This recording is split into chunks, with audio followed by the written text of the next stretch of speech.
Shalom, shalom, shalom, shalom à tous mes frères et sœurs de la France, de la Belgique, de l'Allemagne, du Togo, du Ghana, du Bénin et surtout ceux qui nous suivent, je vous salue tous. Je salue ceux aussi du Canada, des États-Unis, je salue ceux aussi qui sont de l'autre côté de l'Algérie, du Maroc et je salue également les serviteurs de Dieu qui travaillent, qui sont à l'œuvre tous les jours pour que l'Église soit édifiée. Soyez tous bénis, que la paix et la grâce du Seigneur vous soient communiquées. Chers frères et sœurs, nous allons partager un petit morceau de la Bible aujourd'hui, un petit morceau de la Bible, parce que ce petit morceau de la Bible est très intéressant, parce qu'il y a une question qui m'a été posée.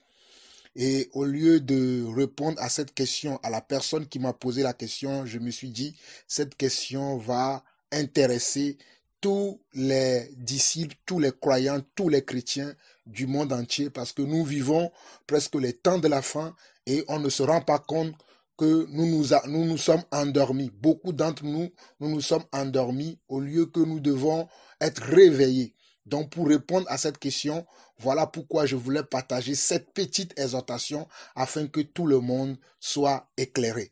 Mais avant d'y partager la question, nous allons prier. Éternel notre Dieu, nous te bénissons, nous te glorifions, nous t'adorons, nous t'exaltons. Toi qui es notre Père, toi qui es notre Seigneur, toi qui es notre Dieu, oh alléluia, toi qui dis et la chose arrive, toi qui ordonnes et elles existent. Nous t'exaltons, nous te levons ce matin, nous te glorifions ce matin, car tu es notre Père et notre Dieu. Père, merci pour ton esprit qui est en nous. Merci pour ta parole révélée, Papa. Révèle-nous encore ta parole ce matin afin que nous soyons éclairés, car ta parole est une lampe sous nos pieds. Éternel notre Dieu, nous te donnons toute la gloire, la puissance et l'honneur pour des siècles, au nom de Jésus-Christ, notre Saint Seigneur et Saint Sauveur, nous avons ainsi prié. Amen. Amen et Amen. Alors, frères et sœurs, nous allons attaquer directement la question. C'est une question qu'une sœur m'a posée. Je tais le nom de la sœur. C'est une question qu'une sœur m'a posée. Aujourd'hui même, la sœur me demandait qu'est-ce que cela veut dire être chaud ou plutôt être tiède ou bouillant. C'était ça la question de la sœur. Et la question de la sœur se trouve en Apocalypse chapitre 3, le verset 16. Apocalypse chapitre 3, le verset 16 qui dit ceci.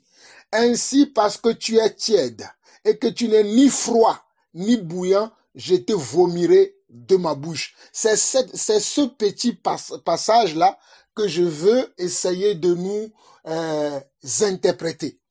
Il dit, parce que, Apocalypse 3, le verset 16 dit, ainsi, parce que tu es tiède et que tu n'es ni froid ni bouillant, je te vomirai de ma bouche. Je relis encore le passage. Ainsi, parce que tu es tiède et que tu n'es ni froid ni bouillant, je te vomirai de ma bouche. Alors, mes frères et sœurs, avant d'interpréter ou bien d'essayer de donner une explication à ce passage, j'aimerais vous faire comprendre que dans Apocalypse, dans le livre d'Apocalypse ou le livre de la Révélation, nous voyons que les tout premiers chapitres, surtout le chapitre 1, 2 et 3, le Seigneur Jésus-Christ, qui est notre Dieu, qui est notre Père, est en train de faire comment? Des reproches à ces églises. Et ces églises, c'est qui? Ce sont nous les hommes, ce sont nous qui sommes ses enfants. Ce sont nous qui l'avons confessé comme notre Seigneur et notre Sauveur. Ce sont nous qui nous appelons chrétiens. Ce sont nous qui nous considérons comme disciples. Ce sont nous qui nous considérons comme enfants de Dieu, comme il est bien écrit dans Jean 1, le verset 12, que à ceux qui l'ont reçu, à ceux qui l'ont reçu, il leur a donné le pouvoir de devenir enfants de Dieu, lesquels ne sont plus nés ni de la volonté de la chair, ni de la volonté du sang, mais qui sont nés de la volonté de Dieu. Dans ce passage d'Apocalypse, surtout le chapitre 1, le chapitre 2, le chapitre 3, s'adresse aux enfants de Dieu, s'adresse aux églises, s'adresse comment? aux églises, c'est-à-dire à ceux qui croient au Seigneur Jésus-Christ comme leur Seigneur et leur Sauveur. Donc ce passage, ou bien ces passages, sont encore d'actualité. Mais ce matin, où nous sommes le samedi, le Shabbat, nous sommes le samedi 14 décembre 2019, moi je vais m'attarder uniquement sur Apocalypse chapitre 3, le verset 16, par la question qu'une sœur m'a posée.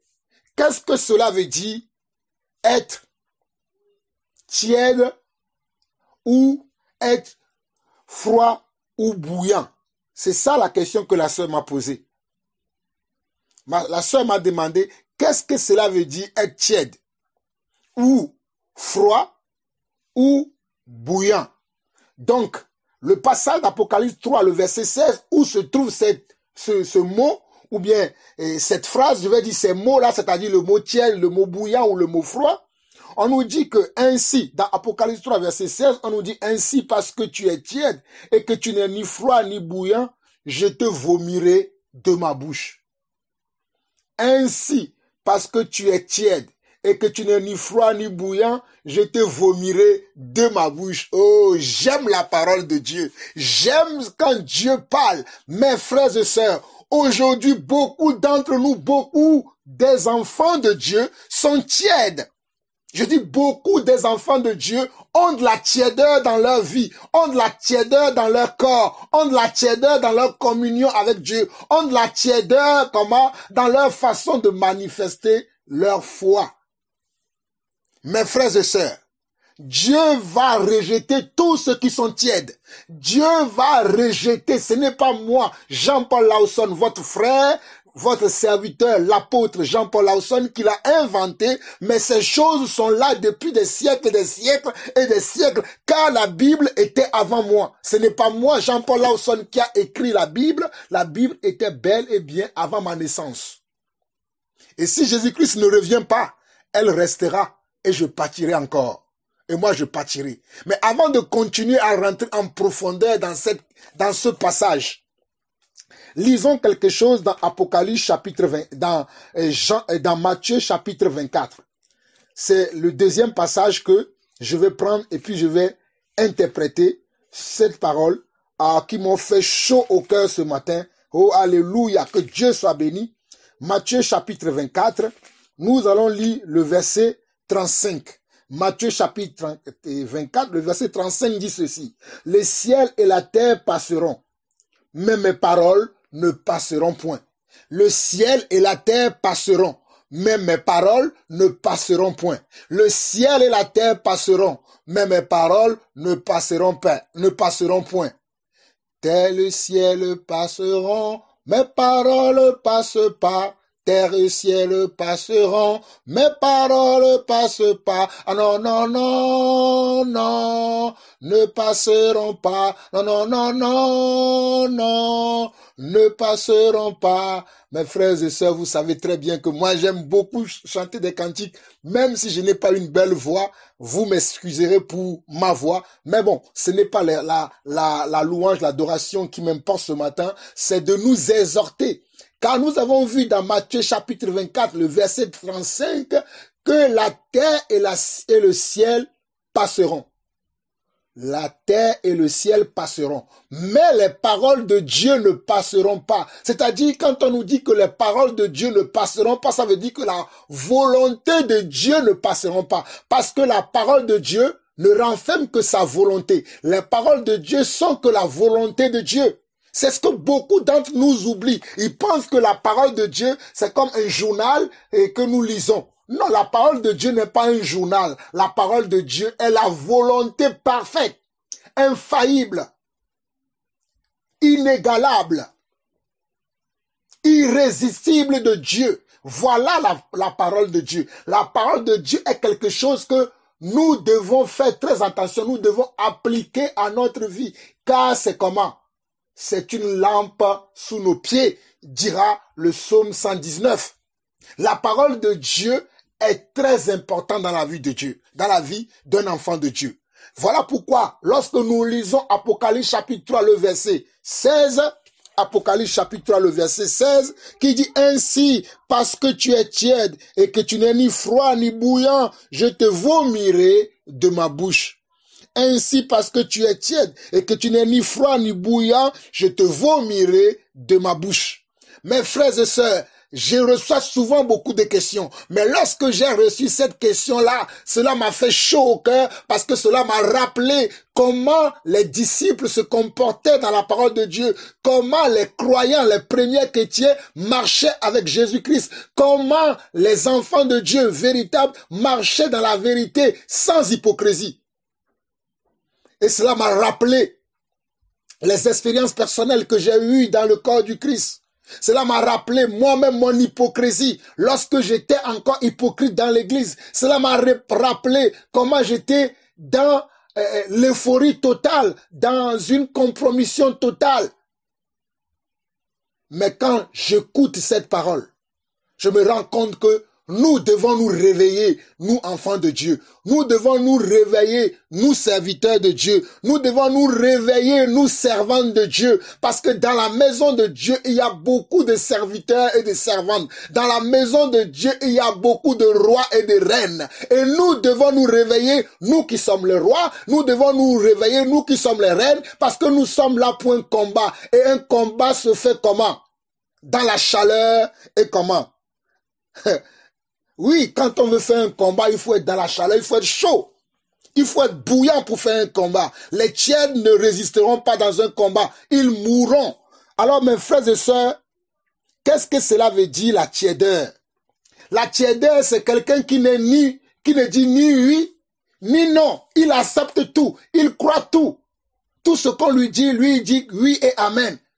Mais nous disons oui et amen et à la parole de Dieu. Nous ne disons pas oui et amen et à tout et à n'importe quoi. Nous disons uniquement oui et amen à la parole de Dieu qui est sa volonté révélée. La parole de Dieu est la volonté révélée de Dieu. Donc nous disons uniquement oui à sa parole. Nous disons oui à la parole des apôtres et des prophètes. Mais nous ne disons pas oui à la parole des hommes. Nous ne disons pas oui aux interprétations des hommes, mais nous disons oui aux interprétations des apôtres. Nous disons oui aux paroles qui sont sorties de la bouche de Jésus-Christ, qui est notre Dieu et notre Père, car c'est lui qui nous jugera même à la fin, et c'est lui qui parle dans ce livre d'Apocalypse chapitre 3, le verset 16. Et qu'est-ce qu'il nous dit? Il nous dit parce que ainsi, parce que tu es tiède. Qu'est-ce que Dieu reproche? Qu'est-ce que Jésus reproche à cette église, à ce genre de croyants, à ce genre de disciples, aux disciples qui sont tièdes? Aux disciples qui sont tièdes, qu'est-ce que Jésus leur reproche? Il leur reproche parce que tu es tiède. Tu n'es ni froid ni bouillant, je te vomirai de ma bouche. Je te vomirai de ma bouche. Et sachant que la bouche de Dieu, c'est encore sa parole. La bouche de Dieu, c'est encore la parole de Dieu. La bouche de Dieu, c'est encore la parole de Dieu. Mais je ne vais pas rester sur ce point parce qu'il y en a des gens qui ne comprennent pas encore ça. La bouche de Dieu, c'est ça, c'est encore sa parole. Donc, il dit que parce que tu es tiède et que tu n'es ni froid ni bouillant, je te vomirai de ma bouche. Nous ne pouvons pas être tièdes et penser que nous allons être un ami de Dieu. Nous ne pouvons pas être tièdes et penser que nous allons voir le royaume des cieux. Nous ne pouvons pas être tièdes et penser que nous allons rentrer dans le repos du Seigneur. Nous ne pouvons pas être tièdes et penser que nous sommes bénis du Seigneur. Nous ne pouvons pas être tièdes et penser que la main de Dieu est avec nous. Car Dieu n'aime pas la tiédeur. Dieu résiste comment? À ceux qui sont tièdes. Dieu les résiste. Ce n'est pas Jean-Paul Lawson qui l'a inventé, mais nous le voyons dans sa parole. Dieu résiste aux tièdes, mais Dieu aime ceux qui sont chauds et bouillants. Alléluia! Dieu aime la chaleur. Dieu aime la force. Dieu aime la ferveur. Dieu aime l'audace. Dieu aime les audacieux. Alléluia! Dieu a aimé les audacieux comme Gédéon. Dieu a aimé les audacieux comme Sadrach, Meshach et Abednego. Dieu a aimé les audacieux comme Daniel. Dieu a aimé les audacieux comme Pierre. Dieu a aimé les audacieux comme Paul. Pourquoi vous n'êtes pas audacieux, mon frère et ma sœur? Mes frères et sœurs, pourquoi vous n'êtes pas audacieux? Dieu aime ceux qui ont de l'audace. Alléluia. J'aime la grâce de Dieu qui est en moi, qui me permet d'être audacieux, même si les gens me traitent de dur, même si les gens me traitent de trop dur, de trop sévère. J'aime l'audace que Dieu a mis en moi. J'aime la chaleur de Dieu, la bouillantisme que Dieu a mis en moi. Je suis trop bouillant pour le Seigneur. Il faut être bouillant pour le Seigneur. Il faut refuser la tièdeur. Il ne faut pas aimer la tièdeur. Ce sont les hypocrites qui sont tièdes. Mes frères et sœurs, je vous dis la vérité. Ce sont les hypocrites qui sont tièdes. Vous savez ce que fait un tiède? Un tiède ne se positionne jamais. Celui qui a de la tièdeur ne se positionne ni pour le oui, ni pour le non. Il dit, bon, tout va bien, tout est bon, tout est OK. Voilà l'attitude de quelqu'un qui a la tièdeur. Celui qui a la tièdeur ne se positionne jamais ni pour le oui, ni pour le non. Il dit, tout va bien, tout est clair, tout est bon. Prions seulement. Non, il faut se positionner pour la vérité. Alléluia. Je dis bien, moi je suis bouillant comme Gédéon, je suis bouillant comme Moïse, je suis bouillant, alléluia, je suis bouillant comme Paul, comme Pierre. Ce sont des gens qui étaient bouillants, ils n'étaient pas tièdes, ils étaient audacieux, ils étaient courageux. Aujourd'hui, on n'a plus de courage pour dire la vérité dans l'église. Aujourd'hui, on n'a plus de courage pour se positionner parce qu'on veut être ami de tout le monde. Moi, je préfère être ennemi des hommes et être ami de Dieu. Moi, je préfère être ennemi des hommes et être ami de Dieu. Il faut que nous cherchions à être amis de Dieu et non amis des hommes. Car vaut mieux être ennemi des hommes et être ami de Dieu. Et je ne suis pas le seul à avoir ce pensée, cette attitude. Je ne suis pas le seul à avoir ce comportement. J'ai vu plein des hommes dans la Bible qui ont été amis de Dieu et qui ont été ennemis des hommes. À l'exemple de qui? À l'exemple de Daniel, de Shadrach, Meshach, Abednego, pour ne citer que cela.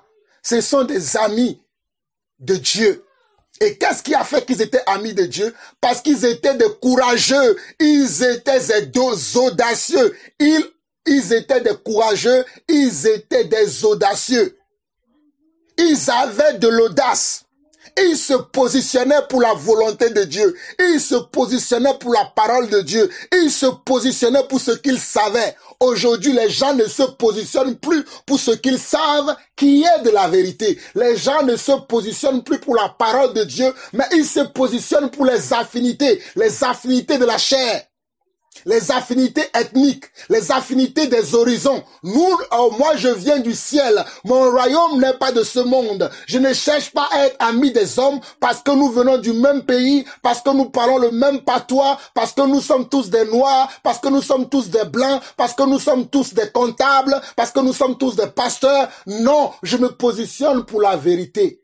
Car vous connaîtrez la vérité et la vérité vous affranchira. Car vous connaîtrez la vérité et la vérité vous affranchira. Nous devons nous positionner pour la vérité, car c'est la vérité qui nous affranchit. Mes frères et sœurs, si nous regardons bien dans la parole de Dieu, Moïse s'est positionné pour la vérité.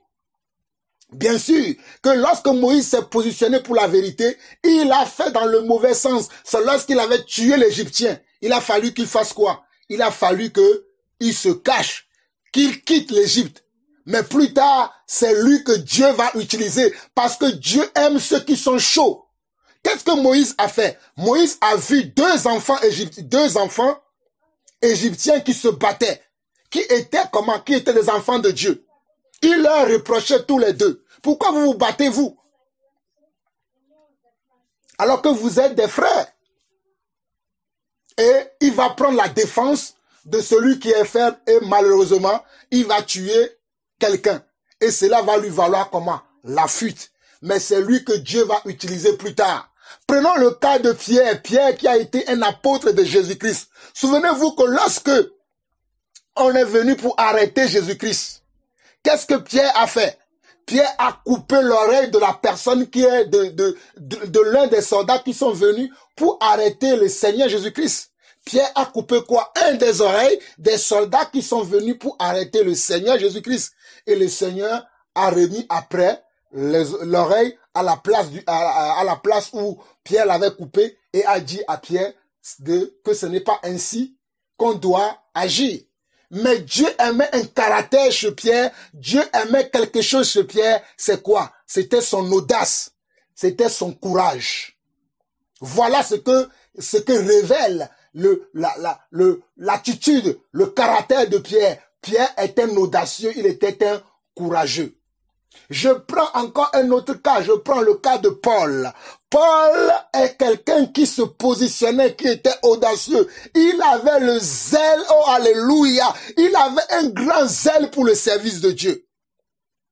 Lorsqu'il était encore renfermé dans la loi, que ses yeux n'étaient pas encore ouverts, il allait même persécuter même les enfants de Dieu véritables parce qu'il pensait qu'il était dans la vérité, parce qu'il ne voulait pas être dans la tiédeur, il ne voulait pas tout accepter parce que pour lui ce qui était vrai doit être ce qui doit être appliqué, doit être ce qui doit être suivi. Pour lui c'était ça. Dans sa logique, ce qui est juste, ce qui est droit, c'est ce qui doit être suivi. Voilà l'attitude de Paul. Alléluia. J'aime Paul. Et Paul se levait pour comment? Pour combattre. Paul se levait pour défendre quoi? Pour défendre la vérité selon lui.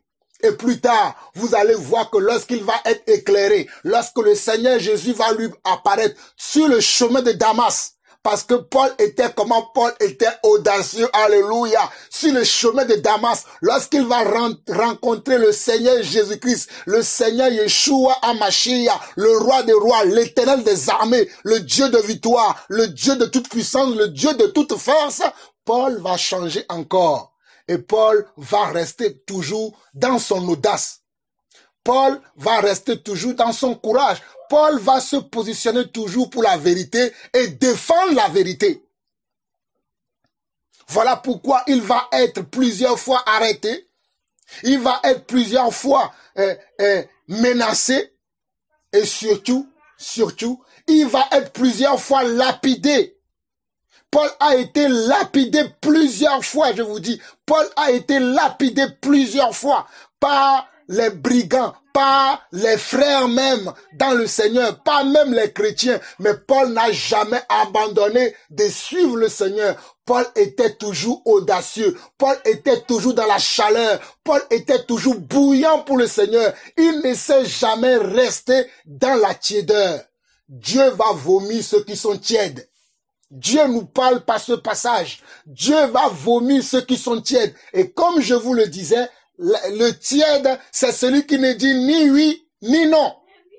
Il est dans l'église, il accepte tout. Tout ce qu'on dit, oui et amen. Mais nous disons oui simplement à la parole de Dieu. Nous disons oui simplement à la volonté de Dieu. Nous ne disons pas oui aux affinités charnelles. Nous ne disons pas oui aux paroles inventées par les hommes, aux explications inventées par les hommes, mais nous disons oui à ce qui a été, ce qui est et ce qui sera. Car ce qui a été, c'est ce qui est la vérité. Ce qui est, c'est ce qui est la vérité. Et ce qui sera, c'est ce qui est la vérité. Et la vérité, c'est Dieu lui-même. Car le Seigneur dit que la vérité sort de ma bouche.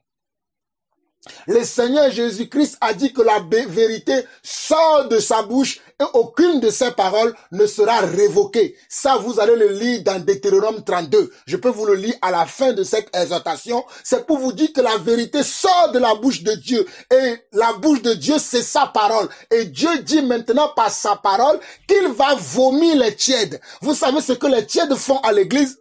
Les tièdes, ce sont ceux qui disent qu'on ne doit rien dire à ceux qui vivent dans le mensonge. On ne doit pas corriger les inégalités, les imperfections qui sont à l'église. Ils sont souvent sous le prétexte que rien n'est parfait, que rien n'est bon, que rien n'est parfait, que tout va aller mieux. On ne doit rien dire, mais c'est faux. Lorsque Jésus était sur terre, lorsqu'il a rencontré les pharisiens dans Matthieu chapitre 23, qu'est-ce que Jésus-Christ a dit aux pharisiens? Il a dit, race de vipères. Il leur a dit, malheur à vous hypocrites. Voilà, celui qui est tiède, c'est un hypocrite. La signification du mot tiède selon la Bible, c'est quelqu'un qui est hypocrite. Si vous voulez comprendre la signification du mot tiède dans la Bible, je vous donne cette signification aujourd'hui. La signification du mot tiède selon la parole de Dieu, c'est l'hypocrisie. Celui qui est tiède, sachez qu'il est un hypocrite. C'est celui qui ne se positionne ni pour la gauche, ni pour la droite. Il dit, bon oui, si la gauche dit quelque chose, il dit oui, j'accepte. Si la droite aussi dit quelque chose, il dit oui, j'accepte. Non, on ne peut pas être pour la gauche et pour la droite.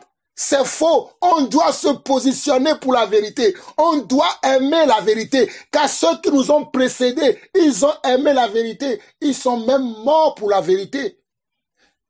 Ils sont même devenus des martyrs pour la vérité. Mais nous, à notre époque, les gens ne veulent pas se positionner pour la vérité.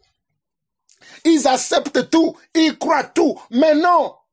C'est pour ça que je vous dis, regardez bien dans Matthieu 23. Lorsque Jésus-Christ est arrivé, il a reproché aux pharisiens, à ceux qui sont censés enseigner la loi, à ceux qui sont censés montrer la voie du Seigneur, à ceux qui sont censés montrer le droit chemin, à ceux qui sont censés enseigner la volonté de Dieu au peuple, aux enfants de Dieu, lorsque le Seigneur Jésus les a vus être écartés de sa volonté, en train de faire leurs affaires, et de ne pas s'occuper de ses affaires, Jésus le leur a dit, Jésus le leur a reproché cela en leur disant, race d'incrédules, race de vipères, hypocrites.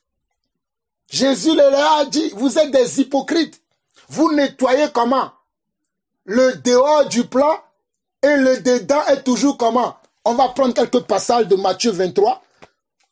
Je bénis le Saint-Esprit qui me conduit, afin que vous puissiez avoir une explication très claire de ce que c'est que la tiédeur et de ce que c'est que l'audace et ce que c'est que être chaud et bouillant.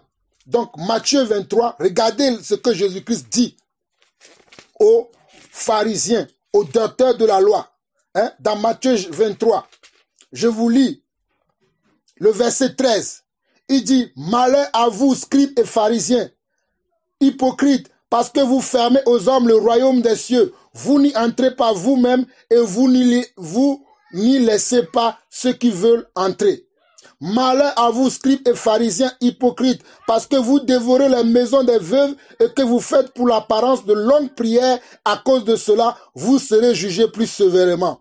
Malheur à vous, scribes et pharisiens hypocrites, parce que vous courez la mer et la terre pour faire un prosélyte, et quand il est devenu, vous en faites un fils de la géhenne 2 fois plus que vous. Verset 16, malheur à vous conducteurs aveugles qui dites, si quelqu'un jure par le temple, ce n'est rien, mais si quelqu'un jure par l'or du temple, il est engagé. Insensé et aveugle, lequel est le plus grand, l'or ou le temple qui sanctifie l'or? Si quelqu'un dites-vous encore, jure par l'autel, ce n'est rien, mais si quelqu'un jure par l'offrande qui est sur l'autel, il est engagé. Aveugle, lequel est le plus grand, l'offrande ou l'autel qui sanctifie l'offrande? Celui qui jure par l'autel et par tout ce qui est dessus. Celui qui jure par le temple et par celui qui l'habite. Et celui qui jure par le ciel, jure par le trône de Dieu et par celui qui y est assis. Verset 23. Malheur à vous, scribes et pharisiens, parce que vous payez la dîme de la menthe, de la nette et du cumin, et que vous laissez ce qui est le plus important dans la loi, la justice, la miséricorde et la fidélité. Regardez ce que Dieu, oh, alléluia, j'aime la parole de Dieu. Matthieu 23, 23. Malheur à vous, scribes et pharisiens. S'il y a un passage que vous devez retenir dans Matthieu 23, retenez Matthieu 23, le verset 23. C'est très facile à retenir. Matthieu 23, 23. Matthieu 23, 23 qui dit, malheur à vous, scribes et pharisiens hypocrites, parce que vous payez la dîme de la menthe, de la nette et du cumin, et que vous laissez ce qui est plus important dans la loi, la justice, la miséricorde et la fidélité. C'est là ce qu'il fallait pratiquer sans négliger les autres choses. Donc ce qui est important pour le cœur de Dieu, c'est quoi? C'est la justice, la miséricorde. Vous avez vu? Ah, j'aime la parole de Dieu. Il y a aujourd'hui les gens qui se disent que Dieu accepte tout. Non, Dieu accepte sa parole. Dieu est dans sa parole. Dieu est dans sa parole qui est sa volonté. Parce que Dieu n'aime pas l'injustice. Dieu n'aime pas ceux qui n'accordent pas la miséricorde et Dieu n'aime pas ceux qui ne pratiquent pas la fidélité. Donc, il y a trois choses qui sont très importantes au cœur de Dieu. C'est quoi? C'est la justice, la miséricorde et la fidélité. Il y a trois choses qui sont très importantes, qui sont au-dessus, qui sont les priorités pour Dieu. C'est quoi? C'est la justice, la miséricorde et la fidélité. Il y a trop d'injustice dans l'église. Il y a trop d'injustice dans la bouche des serviteurs de Dieu. Il y a trop d'injustice dans le cœur des enfants de Dieu. Il n'y a même pas de miséricorde dans leur vie. Il n'y a pas de miséricorde dans leur façon de faire. Il n'y a pas de miséricorde dans leur vie. Et il n'y a pas de la fidélité. On doit être fidèle à Dieu. Nous devons être fidèles à Dieu. Nous devons aimer la volonté de Dieu. Et nous devons aimer pratiquer la volonté de Dieu dans la fidélité. Nous devons aimer pratiquer comment? La justice de Dieu dans la fidélité. Nous devons aimer pratiquer la miséricorde de Dieu dans la fidélité. Tout ce que nous pratiquons dans la parole de Dieu doit toujours rester dans la fidélité. Et bien évidemment, sans négliger les autres. Mais aujourd'hui, qu'est-ce que je vois dans l'église? Il y a beaucoup de négligence. Il y a beaucoup de négligence dans l'église aujourd'hui. Il y a beaucoup de négligence dans l'église aujourd'hui.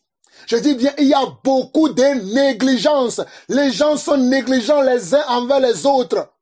Ils se négligent eux-mêmes et ils négligent aussi la parole de Dieu. Ils ne pratiquent aucune justice, ils ne pratiquent aucune fidélité. Tu vas voir les gens venir en retard à l'église. Lorsque tu vas leur reprocher cela, tu seras mal vu. Tu vas voir un frère dans le mensonge. Lorsque tu vas le reprocher cela, tu vas être mal vu. Lorsque tu vas voir quelqu'un être dans l'hypocrisie dans l'église, tu vas dire, mon frère, pourquoi tu es dans l'hypocrisie? Pourquoi tu es dans l'hypocrisie? Tu vas être mal vu. Mais ma parole me dit que Dieu n'aime pas comment? Ceux qui sont tièdes. Et celui qui est tiède, c'est un hypocrite. Un hypocrite, c'est quelqu'un qui accepte tout.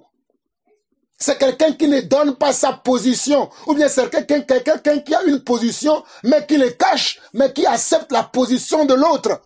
Mais sa position, il ne le révèle jamais. Mais nous voyons dans la parole de Dieu que Jésus-Christ a montré sa position envers qui? Envers les pharisiens. Ceux qui sont censés montrer la voie à suivre. Ceux qui doivent être le repère des enfants de Dieu. Ceux qui doivent être le canal qui doit diriger les enfants de Dieu, la voie. Ceux qui sont censés montrer le droit chemin. Jésus-Christ leur a reproché malheur à vous. Dans Matthieu 23, Jésus-Christ leur a dit, malheur à vous, scribes et pharisiens, hypocrites, parce que vous payez la dîme de la menthe, de la nette et du cumin, et que vous laissez ce qui est plus important dans la loi. Il y a des choses les plus importantes dans la loi que nous devons pratiquer. Les enfants de Dieu aujourd'hui ne connaissent même pas ce qui est plus important dans la loi de Dieu. Ils sont là, oui, et il y a des gens qui mettent le pantalon, ils sont là, oui, il y a des gens qui mettent le... On veut savoir ce qui est plus important dans la loi de Dieu. C'est quoi? C'est la justice, c'est la miséricorde et c'est la fidélité, sans négliger les autres choses selon Matthieu 23. Mes frères et sœurs, je suis à la fin de cette petite exhortation que nous avons commencé dans Apocalypse chapitre 3, le verset 16 qui dit « Ainsi, parce que tu es tiède et que tu n'es ni froid ni bouillant, je te vomirai de ma bouche, parce que tu es tu es tiède et que tu n'es ni froid ni bouillant, je te vomirai de ma bouche. » Qu'est-ce que j'essaye de vous dire? Dieu n'aime pas la tiédeur. Levons-nous, sortons de toutes sortes de tiédeur. On peut être tiède dans la pensée, on peut être tiède dans les sentiments, on peut être tiède dans les émotions, on peut être tiède dans sous plusieurs aspects. Il y a la tiédeur dans plusieurs aspects. Je dis bien, il y a la tiédeur dans plusieurs aspects. Sortons de toute forme de tiédeur. Refusons toute forme de tiédeur. Et sortons de toutes sortes d'hypocrisie. L'hypocrisie a envahi l'église aujourd'hui. On ne se positionne pour rien. On n'accepte rien. On est là, on dit tout va bien, tout est ok, tout est bon. On est tantôt pour la gauche, on est tantôt pour la droite, on est tantôt pour le centre, on est tantôt pour ceci, on est tantôt pour cela. Non, nous sommes pour la parole de Dieu, alléluia. Nous sommes pour la parole de Dieu révélée, alléluia. Nous les disciples, nous sommes pour la parole de Dieu. Nous, ceux qui ont accepté le Seigneur comme notre Seigneur et Sauveur, nous sommes pour la parole de Dieu et nous nous positionnons pour la parole de Dieu, car c'est cette parole qui nous jugera à la fin. Ce n'est pas les opinions des uns, ce n'est pas les opinions des autres qui nous jugera à la fin, mais c'est la parole de Dieu, alléluia. La parole sera notre seul juge. Mon frère, ma soeur, si tu n'es pas au courant, je te mets au courant ce matin, le samedi 14 décembre 2019, que c'est la parole qui sera ton juge à la fin. Ce n'est pas les affinités que tu as aujourd'hui. Oh, il y a beaucoup qui comptent sur les affinités qu'ils ont aujourd'hui. Ils pensent que c'est les affinités qui vont les libérer au ciel. Ils pensent que c'est les affinités qui vont les sauver au ciel. Ils pensent que c'est les affinités, alléluia, charnelles, qu'ils ont consommé toute leur vie sur cette terre qui va les sauver au ciel. Il n'y a aucune affinité qui nous sauvera au ciel. Tu peux être très ami avec Jean-Paul Lawson. Tu peux être très ami avec Jean-Paul Lawson. Mais si tu es ennemi de Dieu, mon frère, ma soeur, Dieu te demandera compte. Dieu te dira, pourquoi tu as été tiède? Pourquoi tu n'as pas été chaud ni bouillant? Dieu cherche ceux qui sont chauds. Je vous ai dit que ceux qui sont chauds, c'est ceux qui ont de l'audace. C'est ceux qui sont courageux. À l'exemple de Shadrach, Meshach, Abednego et Daniel. Souvenez-vous que dans les temps de Shadrach, de Meshach et d'Abednego, ou même de Daniel, il y avait une interdiction du roi. Et les gens devaient se positionner. Mais qu'est-ce que Shadrach, Meshach et Abednego ils ont fait? Ils se sont positionnés pour ce qui est la justice selon Dieu. Parce que leur Dieu leur a interdit de ne jamais s'agenouiller devant une statue. Et ces hommes ont suivi la volonté de Dieu. Et Dieu les a honorés. Alléluia. Oh, peut-être ils sont rentrés par la petite porte. Mais moi, mon Dieu les a fait. Le Dieu que nous servons, ce Dieu-là les a fait sortir par la grande porte. Alléluia. Daniel a été sorti par la petite porte. Il est rentré dans la fosse au lion. Mais Dieu l'a fait sortir par la grande porte en étant le sage de ce royaume-là. Le sage du royaume de Babylone était qui? Était Daniel. À cause de quoi? À cause de son audace. Car l'homme priait tous les jours à sa fenêtre alors que le roi avait fait une interdiction qu'on ne doit plus prier, mais Daniel continuait à prier son Dieu. Daniel continuait à louer son Dieu. Daniel continuait à élever son Dieu parce que Daniel était un homme courageux. Il faut être courageux pour braver les interdits des hommes. Il faut être courageux pour braver les interdits des hommes. Il faut être courageux pour mettre de côté les interdictions des hommes de ce monde. Il faut être courageux pour marcher à contre-courant aujourd'hui. Il faut être audacieux pour marcher à contre-courant aujourd'hui. Et ce sont les audacieux qui hériteront le royaume de Dieu. Nous devons être audacieux aujourd'hui. Ce sont les audacieux qui vont comment? Qui vont hériter le royaume de Dieu. C'est ceux qui sont chauds et bouillants. Mon frère, tu dois être chaud pour le Seigneur, chaud pour la vérité, chaud pour la volonté de Dieu, chaud pour la parole de Dieu. C'est ça être chaud. C'est ça être bouillant. C'est pour ça que Dieu dit, parce que tu n'es ni chaud ni bouillant, mais parce que tu es tiède, je te vomirai. Et la tièdeur, c'est l'hypocrisie.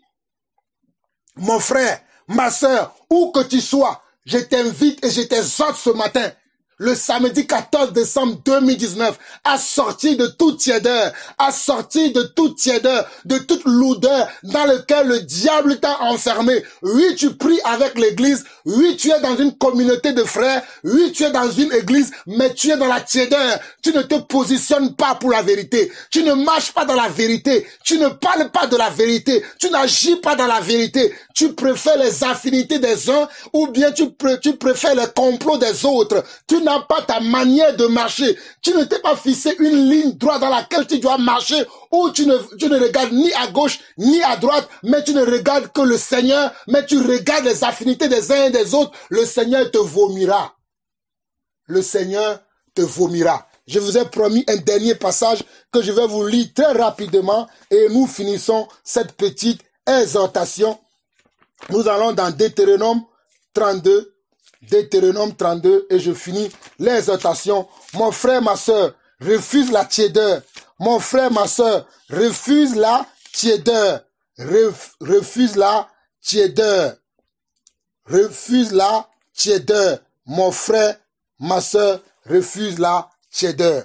Donc, dans Deutéronome 32, le verset 39, il est écrit: sachez donc que c'est moi qui suis Dieu, et qu'il n'y a point de Dieu près de moi. Je fais vivre et je fais mourir. Je blesse et je guéris, et personne ne délivre de ma main. Voilà ce que Dieu dit. Dans Deutéronome 32, le verset 39, sachez donc que c'est moi qui suis Dieu et qu'il n'y a point de Dieu près de moi. Je fais vivre et je fais mourir. Je blesse et je guéris et personne ne délivre de ma main. Et pour finir, Ésaïe très rapidement, nous sommes à la fin. Que le Seigneur vous bénisse pour vous qui avez suivi cette petite exhortation. Donc, Ésaïe chapitre 45, le verset 22 dit ceci, 22 à 25. Ésaïe chapitre 45, le verset 22 à 25 dit ceci: tournez-vous vers moi et vous serez sauvés, vous toutes qui êtes aux extrémités de la terre, car je suis Dieu et il n'y en a point d'autre. Je le jure par moi-même, la vérité sort de ma bouche et ma parole ne sera point révoquée. Voilà ce que Dieu dit. La vérité sort de sa bouche, sa parole ne sera jamais révoquée. Et c'est ce Dieu-là qui parle en Apocalypse chapitre 3. Le verset 23 d'Ésaïe 45 dit: je le jure par moi-même, la vérité sort de ma bouche et ma parole ne sera point révoquée. Tout genou fléchira devant moi, toute langue jurera par moi. En l'Éternel seul, me dira-t-on, réside la justice. Que nous avons lu dans Matthieu 23 et 23. En l'Éternel seul, me dira-t-on, réside la justice et la force. À lui viendront pour être confondus tous ceux qui étaient irrités contre lui.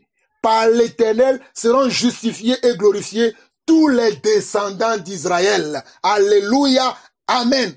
Mes frères et sœurs, voilà, nous sommes arrivés à la fin de cette petite exhortation. Quelle est la question? Est-ce que tu es tiède? Si tu es tiède aujourd'hui, mon frère, sors de ta tièdeur, sois un courageux, sois un audacieux et positionne-toi pour la vérité. Positionne-toi pour ce qui est droit. Positionne-toi pour ce qui est juste. Positionne-toi pour ce qui est de la volonté de Dieu, ce qui est de sa parole. Ne reste pas comment? Ne reste pas dans ta tiédeur. Sors de ta tiédeur et positionne-toi pour la vérité de Dieu, car Dieu revient pour sauver ceux qui ont marché selon lui, ceux qui se sont positionnés pour sa parole et pour sa volonté. Refuse la tiédeur, ne sois pas hypocrite, ne dis pas oui et amen à tout, n'accepte pas tout, accepte uniquement la volonté de Dieu et sois capable de pouvoir reprocher à quelqu'un s'il n'est pas dans la vérité que mon frère, il est écrit que tu dois marcher selon cette parole, mais toi tu ne marches pas selon cette parole. C'est ça la vérité, c'est ça qui te fait rester dans la tiédeur. Si tu n'arrives pas à dire aux gens la vérité telle qu'elle est dans la parole, tu es un homme qui est comment? Qui ne marche pas dans la lumière. Tu es encore dans les ténèbres. Les ténèbres t'ont encore envahi. Les ténèbres sont en toi. Les ténèbres sont encore autour de toi. Tu vis dans un périmètre très sombre. Sors de tes ténèbres et va à la rencontre du Seigneur, car nous disons oui et amen à la parole de Dieu. Nous refusons toute forme de tiédeur, nous refusons toute forme de lourdeur et nous acceptons la chaleur, la bouillantisme de Dieu. Je veux être bouillant pour Dieu. Je veux être bouillant pour Dieu. Je veux être chaud pour Dieu. À l'exemple de Pierre, à l'exemple de Paul, à l'exemple de Daniel, de Shadrach, Meshach et Abednego. Que le Seigneur vous bénisse. Mon frère, ma soeur, sois béni. Toi qui écouteras cette exhortation, cet enseignement, sois béni. Que la main de Dieu soit avec toi et que le Seigneur nous aide à quitter cet état de tiédeur.